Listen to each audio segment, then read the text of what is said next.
Señor, gracias te damos y te pedimos tu dirección y tu presencia en este Evangelio de Lucas 18, versículo 15 al 34, donde tú nos vas a hablar, Señor, acerca de la actitud de nuestro corazón. Señor, te pedimos que nos hables y nos guíes y que cada persona que esté escuchando sea edificada en tu palabra, sea bendecida, sea guiada y sobre todo encarrilada hacia tu presencia. Que podamos cambiar y que tu Espíritu, Señor, nos impulse a hacer siempre lo justo, correcto y agradable a tu presencia y a tus ojos. Acá estamos disponibles, Señor. Por favor, guíanos en el nombre de Jesús. Amén y amén.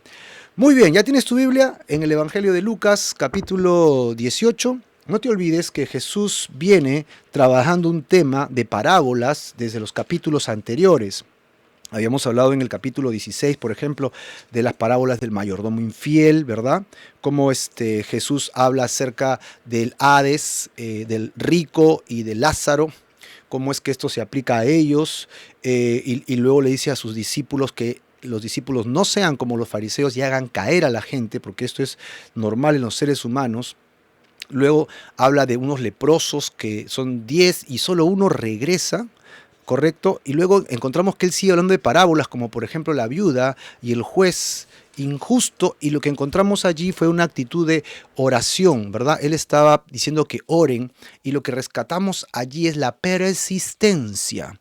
Jesús estaba diciendo que deben insistir en sus oraciones, y ya hemos concluido que Dios responde de tres maneras. A ver, ¿quién tiene sus apuntes a la mano de ese estudio?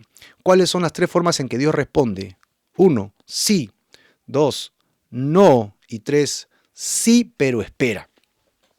Son las tres formas normales en que Dios responde. ¿Puede responder de otra manera? Claro que sí, es Dios. Él puede hacerlo bien y como quiera. Pero básicamente son las tres que encontramos. Y cuando dice sí, wow, qué genial. A veces oramos y mañana pasa. Qué formidable. Pero hay veces en que Dios te dice no. Aunque sea bueno aparentemente, es bueno tal vez socialmente, económicamente, sería bueno de muchas maneras, pero para mí, porque Dios conoce mi corazón, eso me va a desviar y me va a llevar a la ruina espiritual, me va a alejar de Dios. De repente un trabajo que tanto anhelo, la conclusión es que voy a trabajar tanto todos los días de mi vida que ni siquiera voy a orar ni voy a leer. Yo digo, no, pero Dios sabe que en el transcurso del tiempo va a pasar. Entonces Dios no me abre la puerta y me dice no, así de cocacho. Y luego Dios me dice, sí, eso es para ti, pero tu corazón está en entrenamiento. Ese taller que es tu corazón está siendo limpiado, trabajado y no podemos producir nada todavía. Necesitas todavía cambiar. Por lo tanto, todavía no. Te lo voy a dar, pero ahora no. Ahí están. Sí, no y sí, pero espera. Aquí encontramos entonces que de acuerdo al sí, pero espera, tenemos que insistir y persistir. Yo sé que Dios me lo va a dar, Él me ha dado convicción, pero no viene todavía. Y voy a seguir orando y voy a seguir orando. Como por ejemplo, si tu cónyuge no es creyente, si tu cónyuge aún no ha venido al Señor y tú oras por él y Dios te ha puesto convicción en su palabra, porque si pedimos conforme a su palabra, Dios nos oirá y escuchará en el sí y en el amén. Pero nuestros cónyuges tal vez aún no están preparados para su conversión y Dios te ha dicho que sí, pero espera. Y algunas personas esperan un mes, 6 meses, un año, 8 años, 10 años, yo no lo sé, pero tú no debes dejar de orar, querido hermano y amigo, o hermana y amiga, ¿no? ¿Por qué? Porque la oración del justo puede mucho. Ok, y luego encontramos otra parábola, que es la parábola del fariseo y el publicano, eso lo vimos hace unos días. Y lo que encontramos allí es que uno de los dos es espiritualmente apto, literalmente físicamente apto para ser espiritual, ¿verdad? Es un fariseo con todas las características de alguien religioso que está realmente aceptable para que pueda ejercer una oración confiable, pero sin embargo había otro que era un cobrador de impuestos, alguien desplazado socialmente, porque esta persona era un traidor, era un mentiroso y un ladrón. Pero las oraciones de los dos hablaban mucho de sus corazones y de la actitud de cada uno de ellos. Uno de ellos, que era religioso, se envaneció, que era tan espiritual que él sabía más que todo el mundo.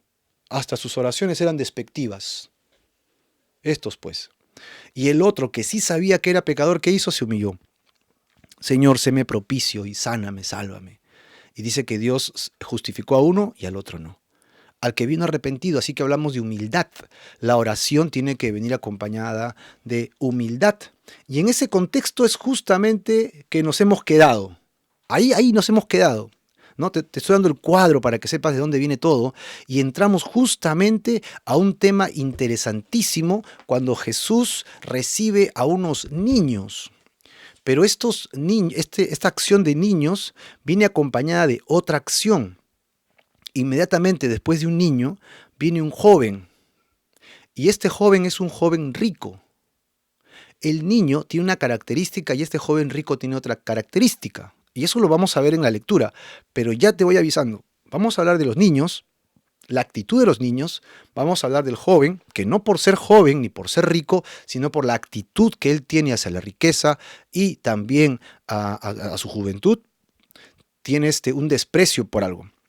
Encontramos a los niños, a los jóvenes, y después Jesucristo les va a decir a sus apóstoles, a sus discípulos, que tienen que dejarlo todo por Él. Mira, la actitud que pide Jesús. Tienes que dejarlo todo por Él. Y dicen, eso es imposible. ¿Cómo alguien puede hacerlo? Para Dios no hay nada imposible. Y entonces, inmediatamente, vamos a acabar diciéndoles cuál es el gancho para que tú y yo podamos ser espirituales. ¿Cuál es el gancho para que tú y yo podamos entrar a la presencia de Dios sin obstáculos? ¿Cómo es para que tú y yo podamos tener esta vida creciente espiritual? ¿Sí? Y finalmente vamos a tener que tomar una decisión. Nuestra actitud, ¿cómo será? ¿Como la de un niño o como la de este joven rico? ¿Qué corazón debes tener para entrar al reino de Dios? ¿Cuál será tu corazón? Esa respuesta solamente la tienes tú. Muy bien, entonces vamos a entrar de lleno a nuestro tema de hoy día. El tema de hoy día está pues en Lucas capítulo 18, verso 15 al 34 y le hemos puesto recibe el reino de Dios como un niño. Así que si me tuviste en cuenta la pregunta, ya tienes la respuesta, pero la respuesta debe ser personal, por favor. Así que vamos pues a ver la primera parte que sería con los niños, ¿verdad? Con los niños que están queriendo acercarse a Jesús y vamos a ver qué sucede. Versículos del 15 al 17 veremos que Jesús bendice a los niños. Veamos pues el versículo 15. Dice acá, traían a él niños para que los tocase, lo cual, viendo los discípulos, les reprendieron. Si te das cuenta, es que Jesús era alguien accesible. Jesucristo no era alguien hosco que la gente le tenía miedo. Los niños querían acercarse a él. En los otros evangelios muestra claramente que los niños como que querían correr hacia él. Y acá está diciendo que les traían a sus hijos. ¿Quién trae a su hijo a alguien que es un ogro, ¿no? Que es un hombre malo, que es un hombre con mala actitud? Nadie quiere llevar a sus hijos para que les hagan daño. Y la gente quería traer a sus hijos a la presencia de Jesús. ¿Para qué? Para que Jesús los tocase. No dice por qué, no dice si tenían enfermedades, no dice si tenían algún tipo de necesidad, simplemente quería que los toquen. Y como no nos dice más referente al asunto, no podemos hablar mucho más del tema. Solo decir que la actitud de los padres era bastante positiva. Querían que Jesús orara por ellos, que los tocara, que los bendijera, que simplemente le diera un toque en la mejilla y que reciban algo de Jesús. Es muy simple, ¿verdad? Es como cuando vas a visitar a los abuelos o a los tíos que quieres mucho y llevas a tus hijos porque quieres que estén con su familia, quieres que estén con sus tíos, quieres que estén con alguien cercano, que se les pegue algo, que tengan historias que contarle. Y Jesús era alguien así con la gente. Imagínate cuánta gente seguía a Jesús, eran miles. Imagínate cuántas familias y cuántos niños habrían alrededor de Jesús. Era una cosa espectacular, un colegio de gran unidad escolar, ¿no? 5.000 niños querían tocar a Jesús. Y estaba uno atrás del otro, y los padres ahí. Y entonces los discípulos dicen, no, esto va a ser abrumador, esto va a ser los niños gritan, saltan, no hacen caso, los niños empujan, los niños a veces son hasta groseros, hasta entre ellos pueden ser malos y hacen cosas raras. Los niños son terribles, dicen algunos hombres adultos que ya quieren descansar, ¿no? De la bulla. Mientras tanto, dice aquí en el versículo 15, viendo los discípulos, les reprendieron. Bueno, les dijeron, no pueden entrar los niños, definitivamente no pueden pasar. Pero ahí no queda todo. En el versículo siguiente dice, mas Jesús, llamándolos, ojo, que no llamó a los padres, sino ¿a quién? Dice, llamándolos, dijo, dejen a los niños venir a mí. Llamándolos, dije, hey, déjenlos pasar, dejen que los niños vengan hacia mí y no se lo impidan. No le pongan freno a los niños para que vengan a mí. Y los discípulos de repente levantaron los hombros, las cejas, se miraron entre ellos. Jesús está tan cansado con tantos problemas, con tanta gente importante que quiere hablar con él y quiere que los niños vayan a él. Y continúa Jesús justamente en la última línea del versículo 16 acá. Dice, porque de los tales es el reino de Dios. ¿Es que acaso un niño que nace ya se va al reino de Dios?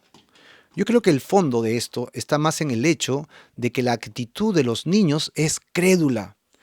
La actitud de los niños es confiable, ellos confían, ellos aceptan verdades. Su papá le dice, un niño pequeño, ¿no?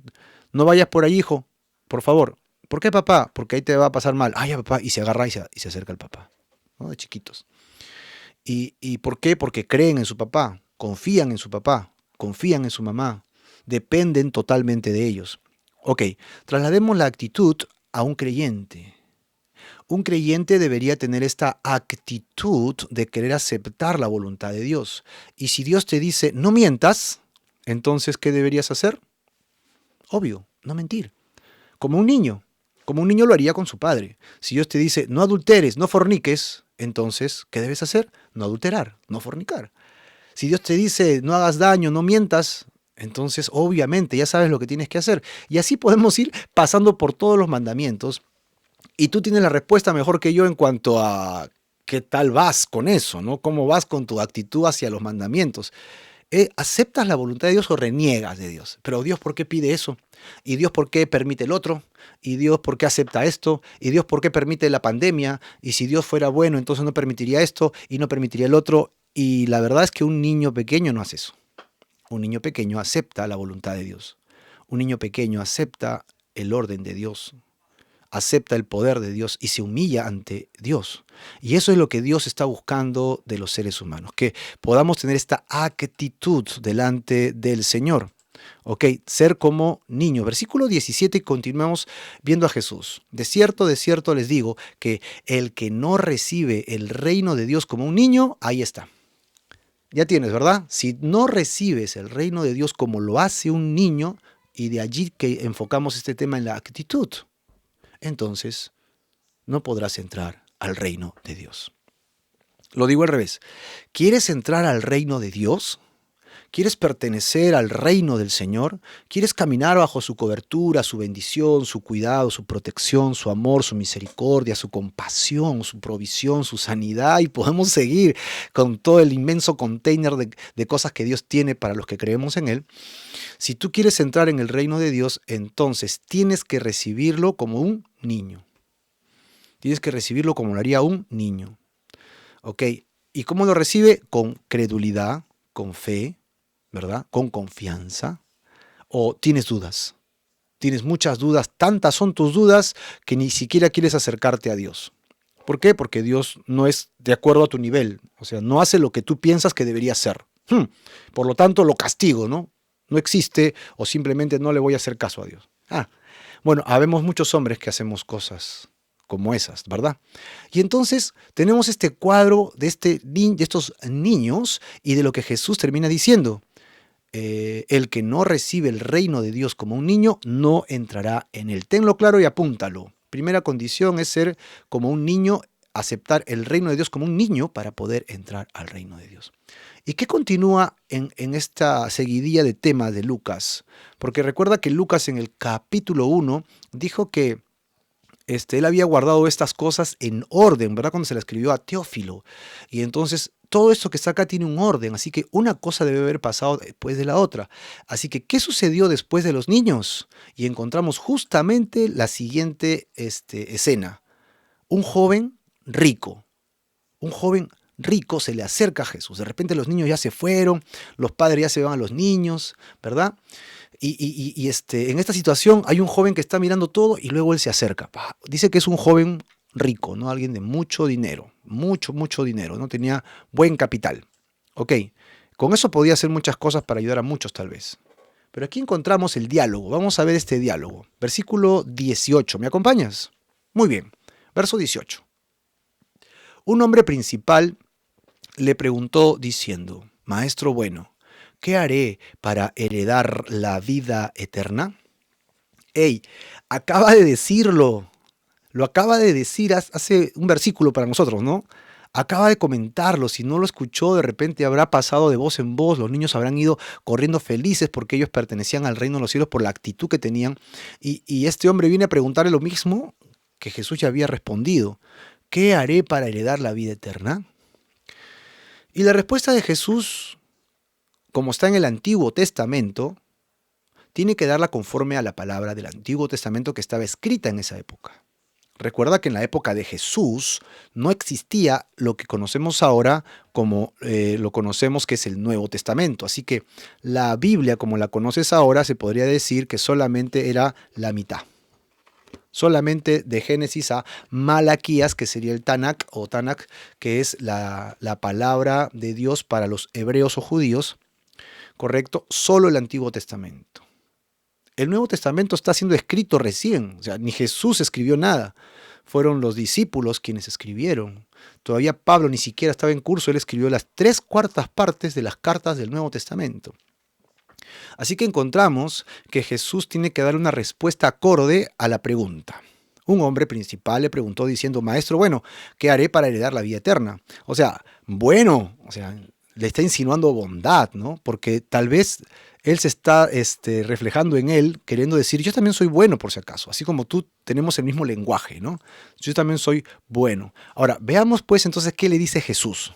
Con relación al Antiguo Testamento, existe un eje, una línea en el medio de todo el Antiguo Testamento que es la ley universal, que son los 10 mandamientos. ¿Recuerda los 10 mandamientos? Correcto, sí, los 10 mandamientos. Tenemos 10 mandamientos que son universales para los judíos y para el resto de la humanidad. Tenemos leyes civiles, tenemos leyes agrícolas. Son como 624, si no me equivoco, leyes que existen en el Antiguo Testamento. O sea que no solo son los 10 mandamientos. Pero cuando tú hablas de las leyes, en plural, está hablando de los 10 mandamientos. Así que, ¿qué haré para tener vida eterna? Y Jesús se va a referir justamente a la ley. Pues es lo que él conocía. Entonces le dijo, versículo 19. ¿Por qué me llamas bueno? No hay ningún bueno sino solo Dios. Es decir, solamente Dios mismo en esencia es bueno. Y según él era un hombre, así que todos los hombres son pecadores. No hay ningún hombre que no sea pecador. Todos hemos pecado. Lamentablemente todos nos hemos descarriado por nuestra propia decisión. Todos hemos tenido la oportunidad de decidir seguir a Dios o no. Y algunos hemos escuchado y tal vez le hemos dado la espalda a Dios. Y muchos han regresado, gloria a Dios, porque Dios los sigue llamando. Y otros, a pesar de eso, siguen su camino de perdición. Y se van, y se van, y se van. Todos, cada uno de nosotros ha decidido apartarse de Dios por su propio pecado. Entonces, Jesús le dice, todos somos pecadores, versículo 20, luego le dice, los mandamientos sabes. No adulterarás, no matarás, no hurtarás, ni dirás falso testimonio. Honra a tu padre y a tu madre. Perdón, Marco, tú me dijiste que eran 10 mandamientos. Sí, correcto, son 10 mandamientos. Y yo te pregunto ahora, ¿cuántos mandamientos lees acá en el versículo 20? A ver, si me ayudas. En el versículo 20 empecemos, de arriba hacia abajo. No adulterarás, primer mandamiento, que cita Jesús. Segundo, no matarás. Tercer mandamiento, no hurtarás. Siguiente, no dirás falso testimonio. Y el último en su lista, honra a tu papá y a tu mamá. Son 5 de 10 mandamientos. ¿Y qué pasó con el resto de los mandamientos? Si este hombre le dice a Jesús bueno, y tal vez él se está proyectando porque él se considera bueno, tal vez él se esforzaba por no ser un adúltero, se esforzaba para no matar a nadie, ¿verdad? Porque siempre dan ganas. No hurtarás, de repente si él es rico y heredó, ya no tiene necesidad de robar. Algunos, no digo que todos, ¿verdad? Porque Dios bendice y da riqueza a quien él quiere, pero la mayoría de gente rica muchas veces ha tenido que hacer cosas feas para poder ser ricos, ¿no? Y no estamos acusando a nadie, por si acaso, solo estamos diciendo que muchas de las riquezas que existen es por cosas así. Luego, falso testimonio es mentir, decir cosas contra alguien que no son verdades, son irreales, sin pruebas y sin nada de esto. Y luego, honra a tu padre y a tu madre, que es el quinto mandamiento y el único o el primero que viene con promesa, ¿no? Encontramos, ¿cuántos mandamientos? 4 mandamientos. Y es interesante que podamos distinguirlos de entre la lista, porque si hacemos una lista de todos los mandamientos, que eran 2 tablas, ustedes recuerdan que Moisés descendió del monte Sinaí con 2 tablas, ¿no? Él fue el primero que tuvo tablets, ¿no? 2 tablets tuvo. Bajó con sus 2 tablets, ¿no? Del monte Sinaí, bueno, y trajo los 10 mandamientos. Para que tengamos una idea, supongamos que las 2 tablas traían la división de la siguiente manera. Una traía los mandamientos dirigidos hacia Dios y la otra tabla traía los mandamientos dirigidos hacia el hombre. La primera tabla traía los primeros 4 mandamientos que eran dirigidos del hombre hacia Dios. ¿Qué actitud debe tener el hombre hacia Dios? Primero, no tener otro Dios. Segundo, no hacer imagen. Tercero, no tomar el nombre de Dios en vano. Y cuarto, guarda el Shabbat, el sábado, el día de reposo, ¿no? No hagas nada en ese día, sino sepáralo para adorar al Señor. Es la actitud con la que busca Dios. Igual que nosotros guardamos hoy día el domingo.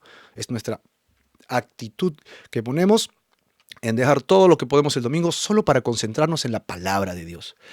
Así que si este era un buen judío, este era un buen hombre, probablemente él había trabajado los primeros 4 mandamientos de manera tácita, o sea que era inevitable, o sea, tocar el tema era de más. Así que Jesús se concentra en el otro, lo que es un poquito más difícil por el contacto diario. Si tú consideras a Dios como el ser supremo, entonces pues los primeros 4 mandamientos son algo en lo que te vas a esforzar. Pero el diario vivir, el día cotidiano, te hace enfrentarte con la gente, ¿verdad? Y te puede hacer llevar a que puedas romper uno de estos mandamientos, que son los 6 siguientes mandamientos. A ver, si recuerdas, ¿no? En el versículo anterior, correcto, dime, ¿cuáles eran los mandamientos que citó? Eran 5, ¿no? Veámoslo pues, a ver, repasamos rápido. No adulteres, no mates, no hurtes, no dirás falso testimonio, honra a tu padre y honra a tu madre. Ahí lo tenemos, ¿verdad?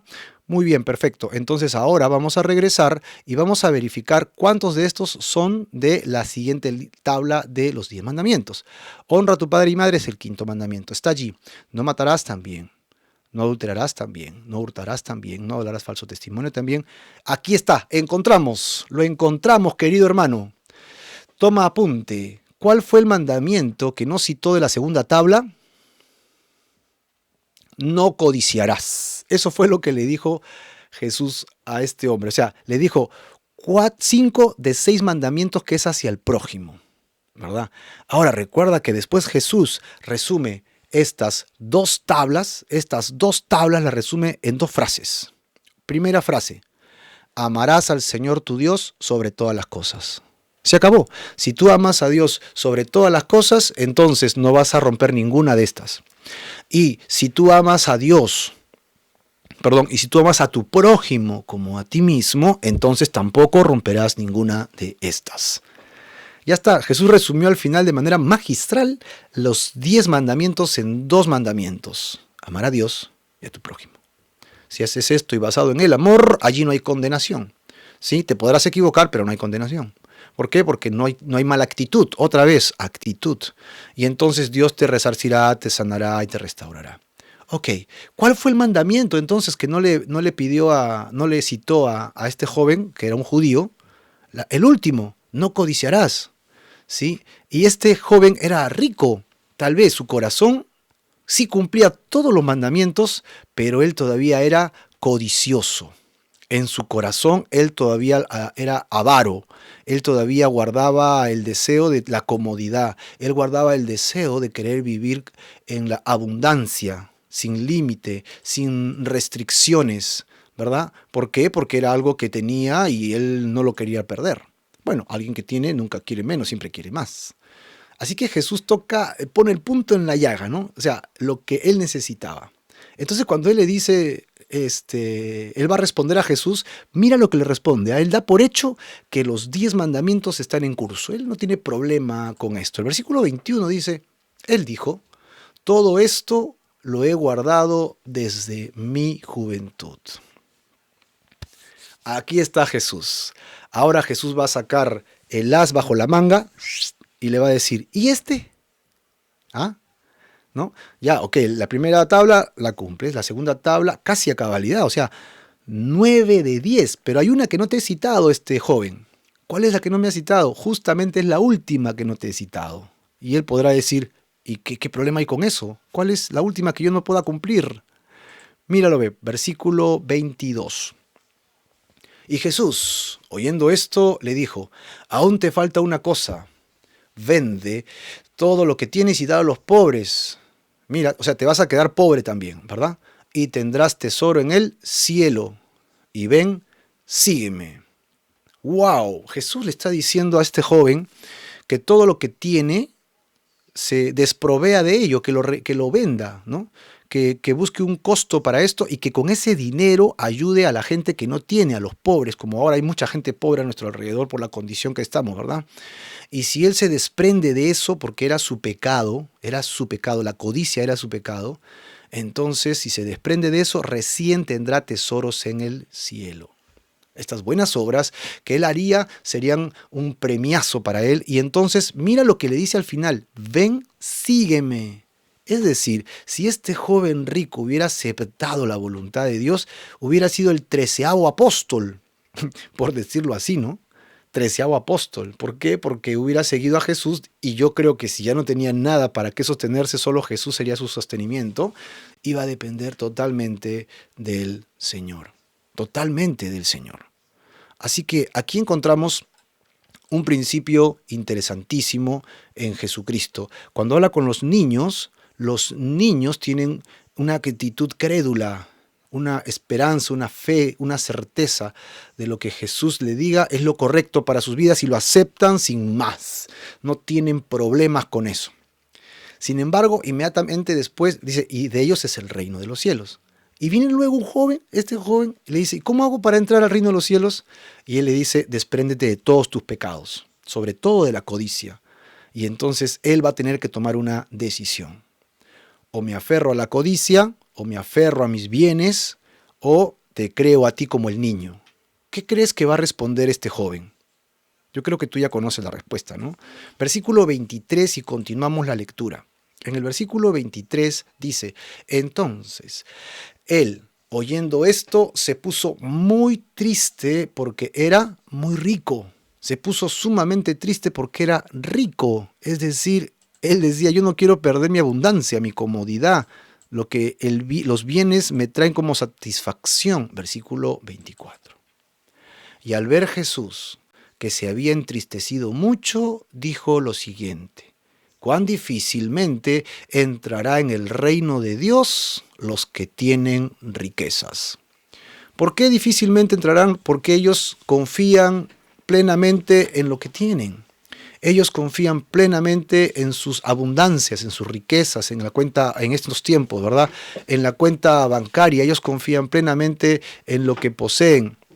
Y en esa condición que ellos tienen, entonces no necesitan, entre comillas, de Dios, pues. ¿Para qué necesitan de Dios si tienen todo? Mientras que el pobre que no tiene nada, le queda doblar rodillas y clamar a Dios, por favor, Señor, ayúdame, help me, ¿no?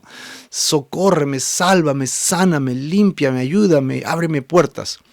Entonces Jesús está diciendo cuán difícil es para un rico poner su confianza en las cosas espirituales, que son invisibles, pero que son eternas, ¿no? Que son invisibles pero eternas. Versículo 25. En el versículo 25 dice, porque es más fácil pasar un camello, imagínate el camello de qué tamaño es, ¿no? No tengo las medidas de un camello, pero siempre que hemos visto las películas, pues la jorobilla le llega pues a la cabeza de una persona, imagínate 1,80 m, 2 metros solamente así de alto, ¿no? Y es un animal enorme. Es más fácil pasar un camello por el ojo de una aguja. Bueno, me es difícil a mí, honestamente, pasar solamente la aguja. Pasar el hilo por la aguja. Ya con los años encima que uno va acumulando, hay cosas que ya no funcionan bien, como los ojos, y ahí uno tiene que usar estos aparatitos encima de la nariz, y está haciendo todavía chinito para poder tratar de pasar un hilo por una aguja. Ahora imagínate un camello pasarlo por una aguja. Ahora, esto tiene varias interpretaciones, ¿verdad? ¿Qué significa el camello por la aguja? Algunos dicen que es la puerta de los mercaderes. Igualmente es el mismo principio. ¿sí? Es un animal grande por un lugar pequeño. Lo que está diciendo Jesús es una hipérbole. Lo que está diciendo Jesús es, en realidad, es dificilísimo, muy, pero muy difícil. ¿Por qué? Porque su confianza está total y plenamente puesta solamente en la riqueza y no en Dios. Básicamente por eso. Pero obvio, no está tocando el tema de los pobres, ¿ah? Porque hay pobres que también son como tremendos camellos para entrar por el ojo de una aguja para ser salvos. ¿Por qué? Porque somos necios, somos tercos. Y tal vez nuestra confianza no está en la riqueza, sino en nuestro pecado, en nuestro deleite, en nuestras cosas carnales. Allí está nuestra confianza. Y en ese sentido, somos tal vez como un rico que no quiere entrar al reino de los cielos. Aquí está y leo nuevamente el versículo 25 que nos dice, porque es más fácil pasar un camello por el ojo de una aguja que entrar un rico en el reino de Dios. Y otra vez, si te das cuenta, con el niño hablaba del reino de Dios y ahora también con el joven rico sigue hablando acerca del reino de Dios. Así que Jesús en realidad nunca dejó la perspectiva del reino de Dios. Ahora, los que estaban a su alrededor comenzaron a preguntarse, ¿no? ¡Wow! Y entonces todos, de alguna manera, todos quieren comodidades, de alguna manera todos quieren prosperar, de alguna manera todos quieren una mejor calidad de vida. No creo que nadie quiera vivir toda la vida pobre y no sufriente. La mayoría de personas queremos prosperar, salir adelante, ¿verdad o no? Queremos estudiar, trabajar, hacer nuestros proyectos, nuestros trabajos, nuestras empresas. Bueno, todos tenemos sueños y tenemos deseos, pero ahí no está el punto. El punto está en tu codicia. El punto está en el que eso es más grande que Dios. Ese es el problema. Entonces los discípulos, los que están alrededor, como no están entendiendo, preguntan, ¿y entonces quién va a poder entrar al reino de los cielos si todo el mundo quiere de alguna manera ser rico?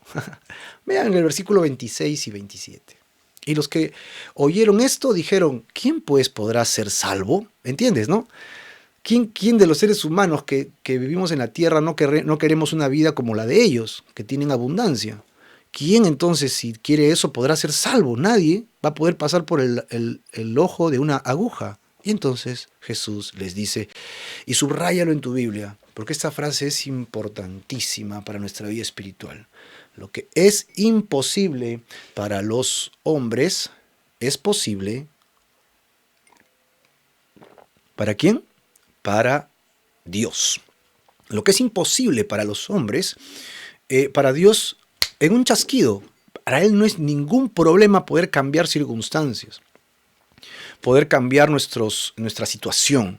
Para Dios no es ningún problema poder sanar, limpiar, proveer, restaurar, traer al hijo que está alejado, traer al cónyuge que está frío, está lejano a ti, traer ese trabajo que tanto necesitas, pero en el que puedas seguir buscando a Dios. ¿Qué es imposible para el hombre? Muchas cosas son imposibles para el hombre, pero para Dios nada es imposible. Todo es posible para Dios y entonces el que cree en Dios también todo le será posible. Así que, ¿un rico puede ser salvo? Sí. Un rico no puede pasar por el ojo de una aguja, pero Dios sí lo puede hacer pasar. ¿Entiendes la diferencia, no? Dice, entonces, ¿quién podrá entrar al reino de los cielos bajo estas circunstancias? Y el Señor le dice, no te preocupes, Dios puede hacer eso. Dios puede pasar a un rico que confía en su riqueza por su codicia, por el ojo de una aguja y hacer que confíe en Él. Tal vez le tumba toda su riqueza. Tal vez le quita todas sus riquezas y sus bienes para que confíe en Dios otra vez. Y una vez restaurado, como es un buen administrador, lo va a volver a bendecir para que camine en eso. Pero también a un pobre que por su necedad, su terquedad, confiando en sus habilidades, en su poder, en su inteligencia, se cree superior al resto del mundo y mira a todos por abajo del hombro, ¿no? ¿Y estos quiénes son contra mí, no?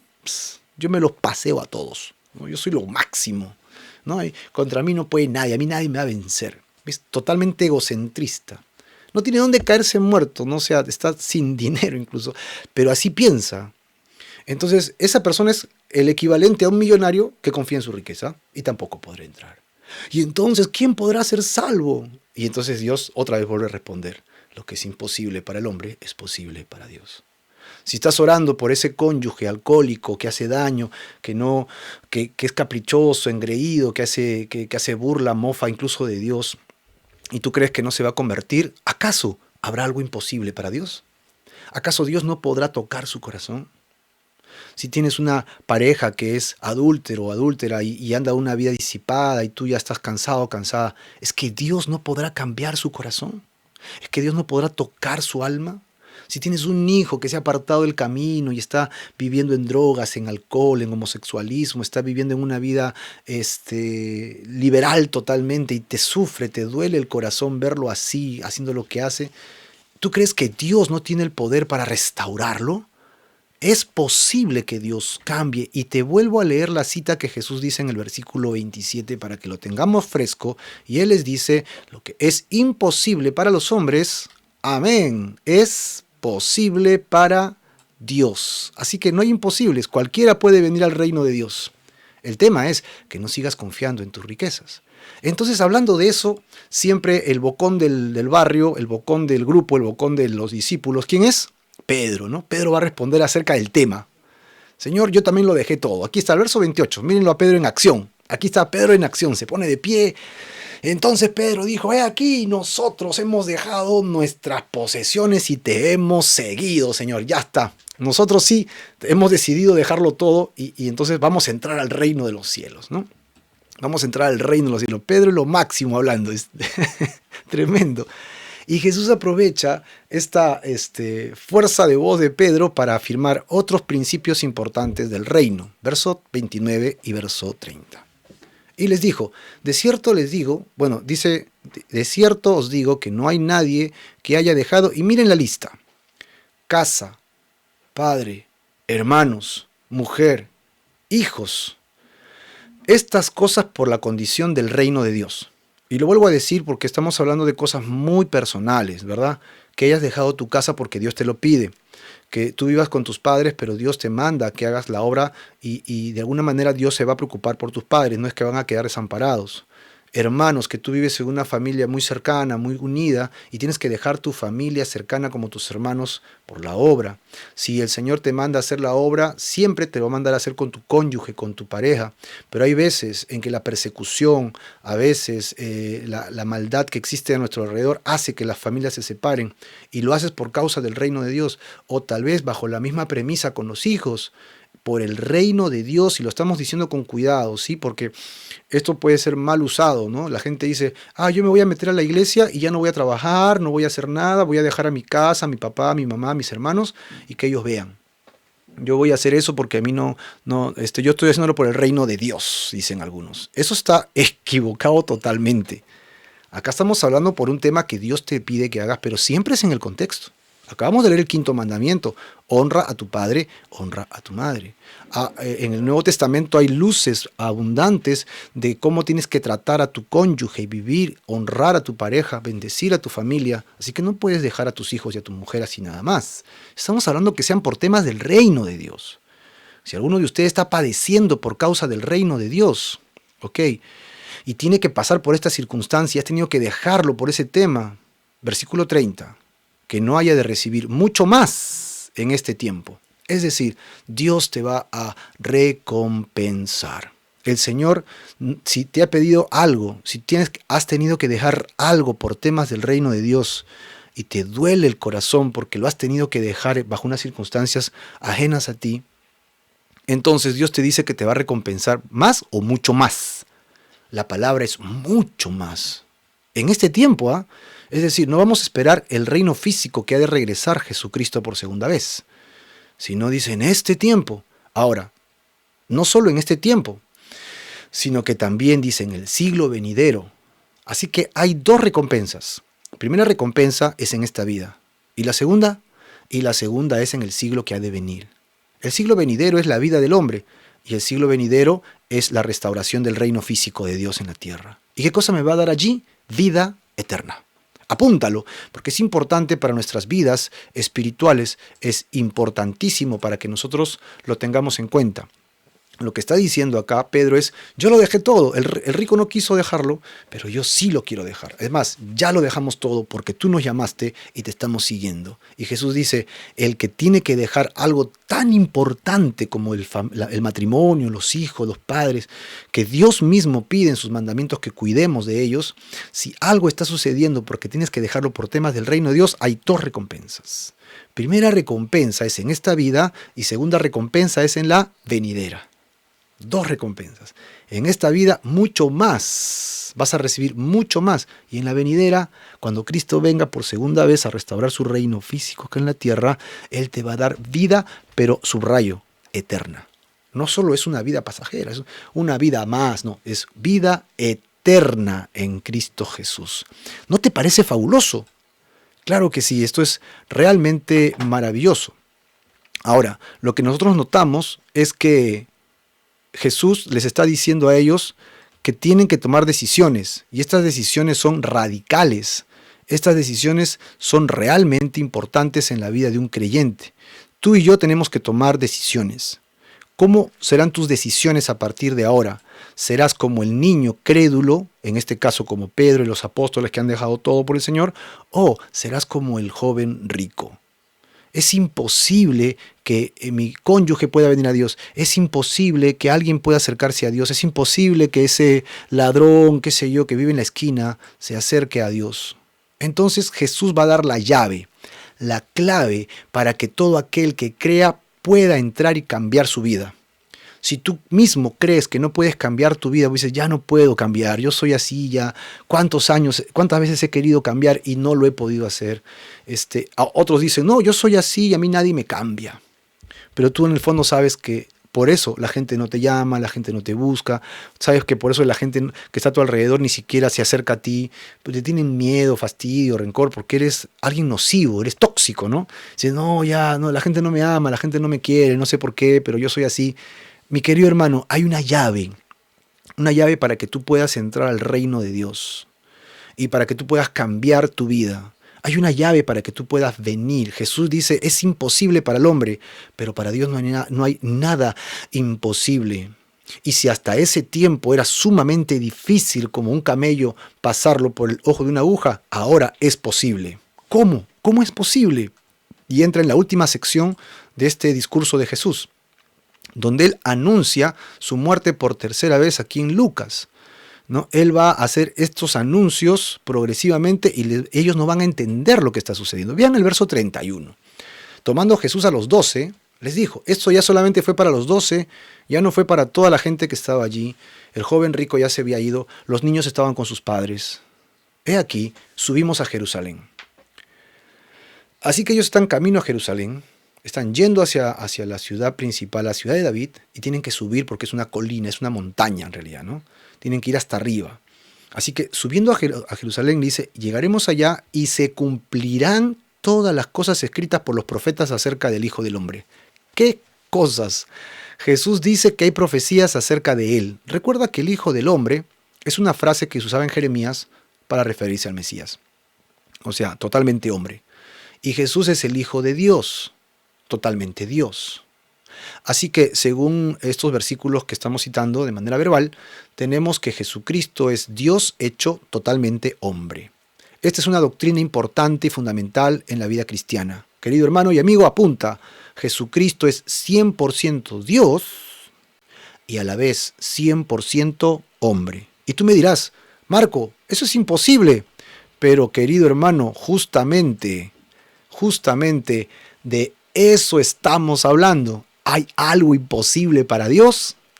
No, no hay nada imposible para Dios. Y Dios, 100%, nunca dejó de ser Dios, se hizo hombre, ¿verdad? Se incorporó en un hombre y vino a vivir dentro de un hombre.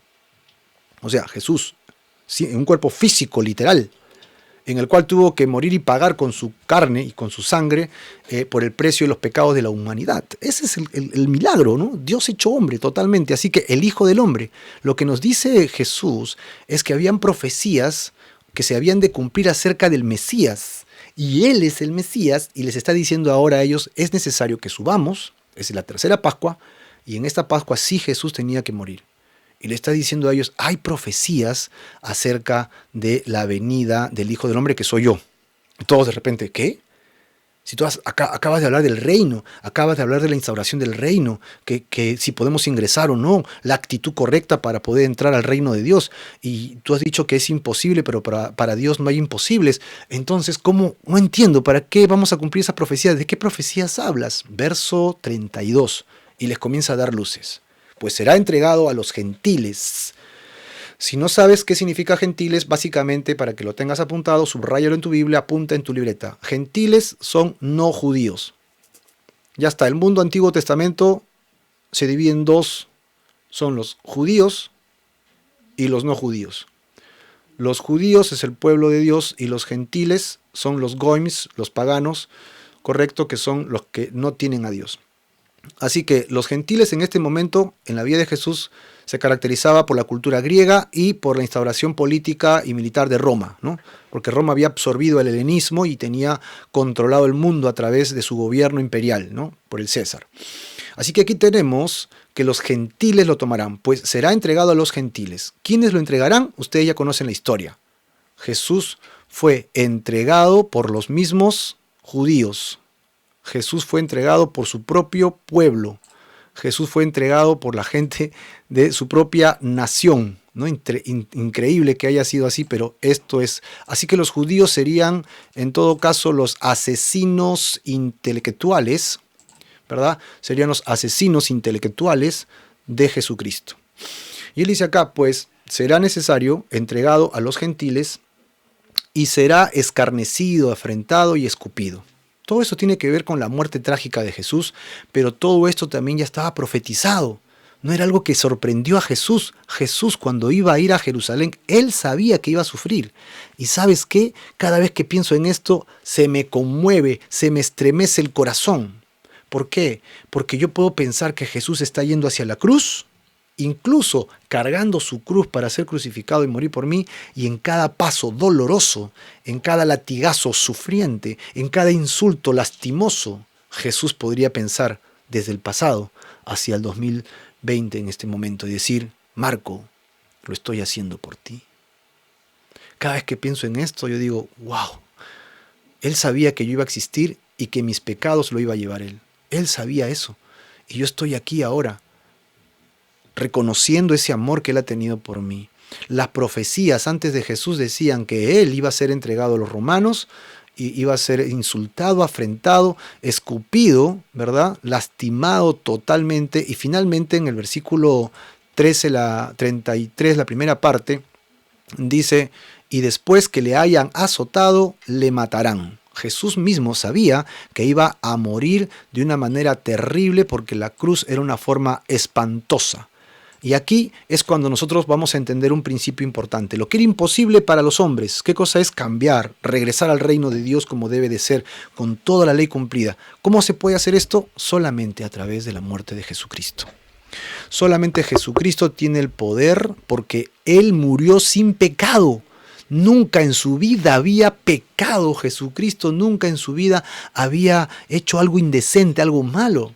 Así que cuando Él va a la cruz, muere sin pecado. Y es por eso que su sangre tiene el precio, tiene el valor para pagar el precio de mi pecado, de tu pecado y del pecado de toda la humanidad. Ese es el precio de Jesucristo. Ese es el poder que tiene Jesucristo. Nosotros tenemos que aceptar esta verdad o no aceptarla.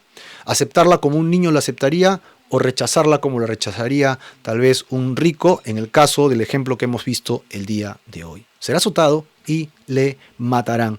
Pero el versículo 33 no acaba allí. La última parte da la gloriosa, el glorioso enunciamiento, ¿no? ¿Cuál es? Mas al tercer día resucitará. Nosotros, que lo vemos desde esta época hacia atrás, decimos, claro, Jesucristo resucitó entre los muertos y venció a la muerte. Gloria a Dios. Y eso es lo que hacemos, celebramos la resurrección de Jesucristo. Hoy día, domingo, celebramos la resurrección de Jesucristo. Al tercer día está profetizado que Él iba a levantarse de entre los muertos, porque la muerte, como dice en Corintios, no lo podría retener. De simple. ¿Por qué? Porque el único aguijón que nos puede retener en la muerte, ¿sabes cuál es? O sea, si tú te mueres lo único que te puede retener en la muerte, ¿sabes qué es? El pecado. El pecado te puede retener. Pero si no tienes pecado, ¿qué pasaría? No te podría retener. Y es lo que hizo con Jesús.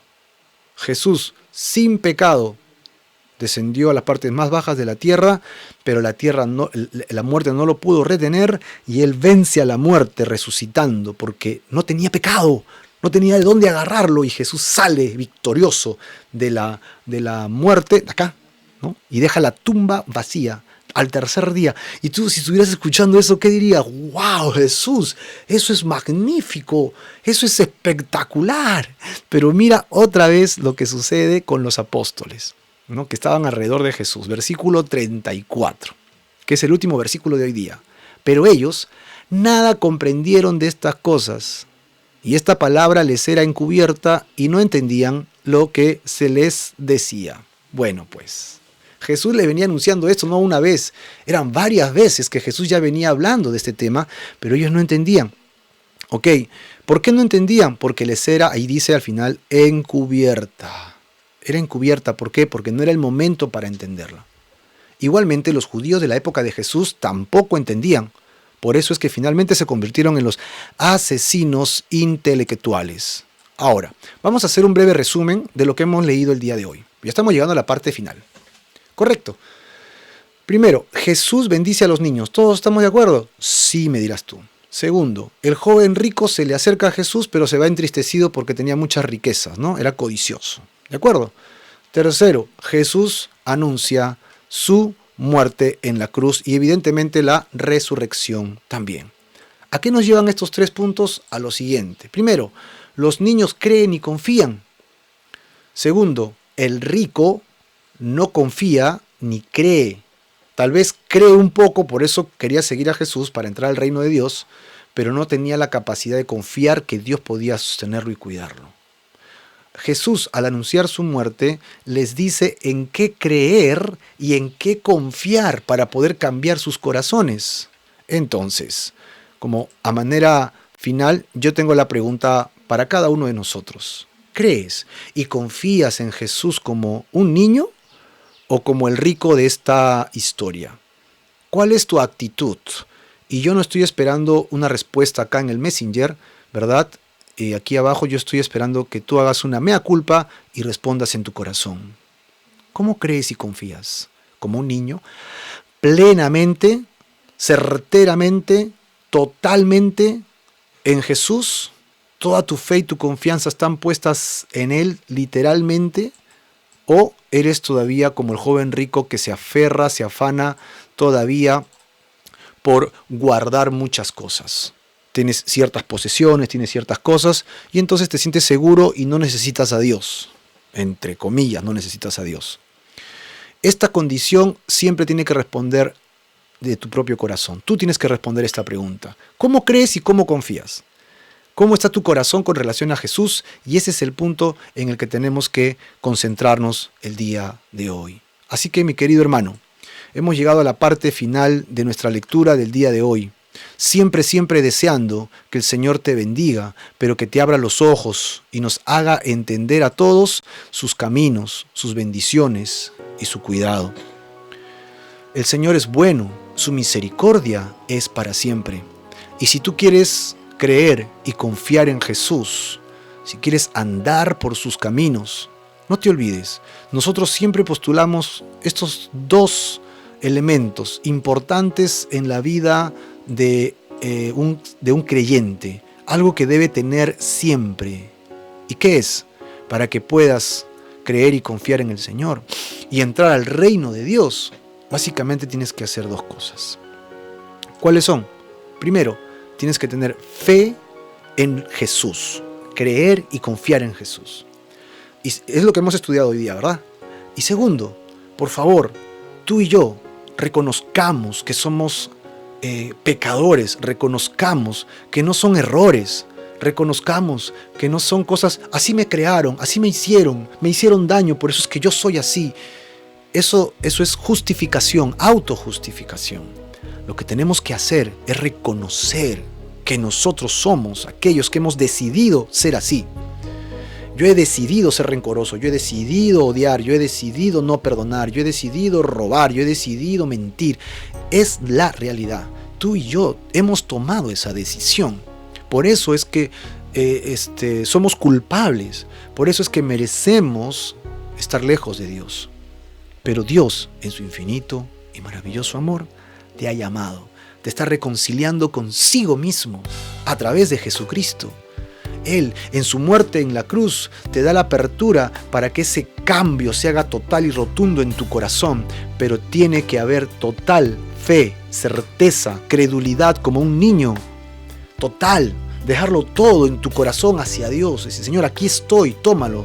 Yo soy para ti, tú eres para mí. A nadie más iré, Señor. Solo tú tienes el refugio, la esperanza para mi alma y para mi vida. Y tú también. Y yo tenemos que tomar la decisión de cambiar totalmente. La palabra arrepentimiento significa dejarlo.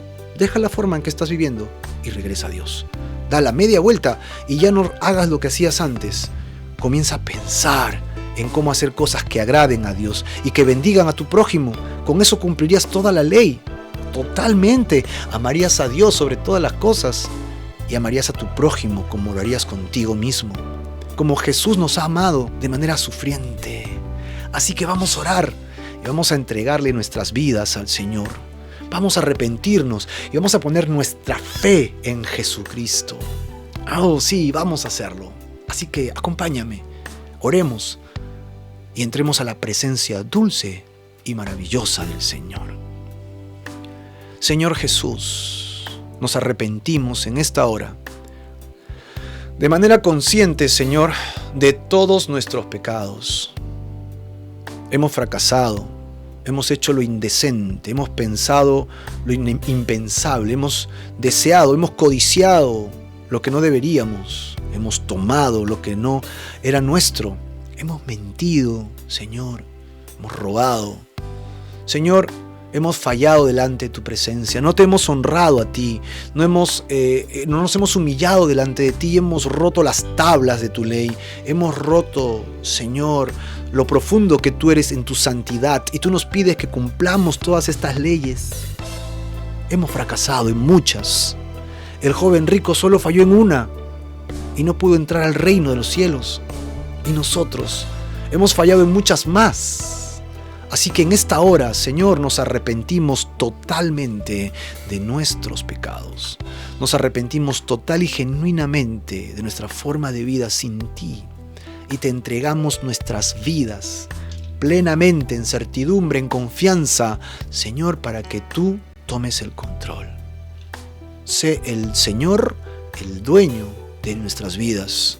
Sálvanos, Jesús. Y darnos esa esperanza en ti. Nuestra fe y nuestra confianza están puestas solamente en ti, Señor Jesús. Y te agradecemos en esta hora por este tiempo. Amén y amén. Qué maravilloso tiempo tenemos con la palabra de Dios.